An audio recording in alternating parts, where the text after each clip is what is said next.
news coming in of US Embassy giving fresh cautions, not just Kuwait, but also Bahrain. It has told its citizens to stay away from hotels as they might become targets. It has told its citizens who are in Bahrain to avoid hotels in Manama. Remember, people have nowhere to go. Many were staying in hotels.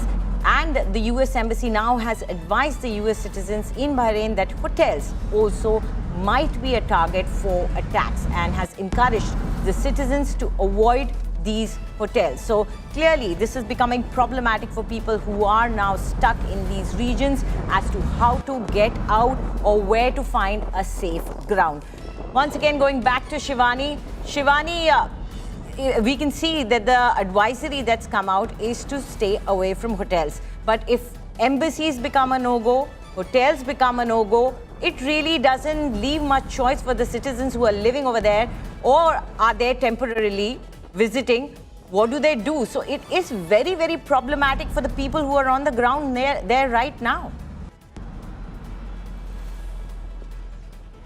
Anjali, it's really a very challenging situation for United States, the people who belong to United States and are stuck in these countries. We are seeing multiple advisories that are coming in from the US when it comes to Bahrain and other nations. Now they are being told, the people from the United States are now first they were being advised that don't go close to the US embassy area or the military bases. They can be targeted. But now what the US is telling its people that don't be at hotels. They can be a target, they can be targeted, they are vulnerable. So the bigger question is that where should these people go to save themselves? Are there any arrangements that the United States has been making in these countries? We see that Iranian missiles are targeting multiple places in these countries since last 2 days. Now these fresh advisories are showing the impact which US is now getting into and how it is anticipating that the people out there in these multiple countries are vulnerable targets. They are on the target of Iranian missile systems. So has US prepared for this kind of a situation? Has it war gamed this kind of a strategy from Iran? Or this comes as a threat to the people of United States, especially stuck for business or for temporary visits or for other purposes who have been there as tourists in all these countries. Right. So Shivani, if you do look at the... hotels, they can't take shelter in the embassies. If you do look at the statement that has been released, you know, the possibility of threat from terrorist organizations is also being mentioned by the US advisory. It is being said that terrorist group continue plotting possible attacks in Bahrain.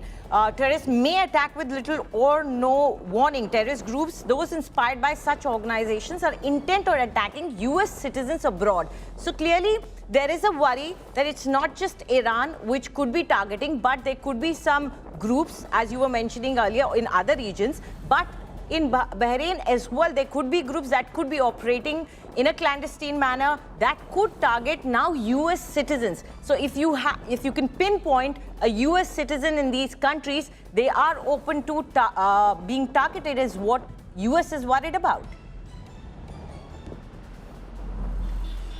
Anjali, the inputs that we got through the sources were that Iran is not only hitting United States bases but also now activating its sleeper cells. The proxies, the terror organizations that have been the proxies of Iran are now being activated. That's what is now worrying the United States. The embassies are now issuing advisories. These are the detailed advisories, Anjali, which we are pointing out, and they are telling the citizens of US that don't be at the hotels, be cautious. There can be some terror groups that are continuing possible attacks that are plotting these attacks, and there can be just no warning before this attack happens on these people of United States, especially in these countries. So they have also given a detailed actions to take, that if you hear a loud explosion or sirens, what you have to do, you have to take shelter, go to your home, go to the lowest level of the structure, and if you are outdoors, immediately seek cover in a hardened structure.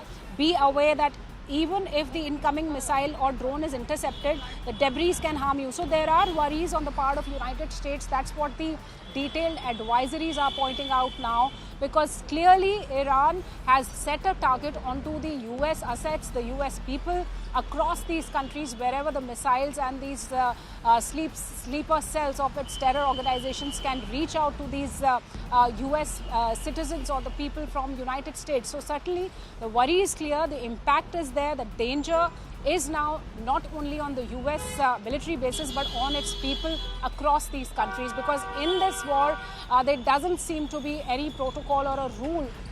It is all out war now. What we are seeing that Iran is activating all its proxies, it is activating all its military might, whatever it possesses, and it wants United States to understand that what it has done after killing the supreme leader. So there we are seeing an escalation clearly and a worry that comes to the United States in terms of saving its people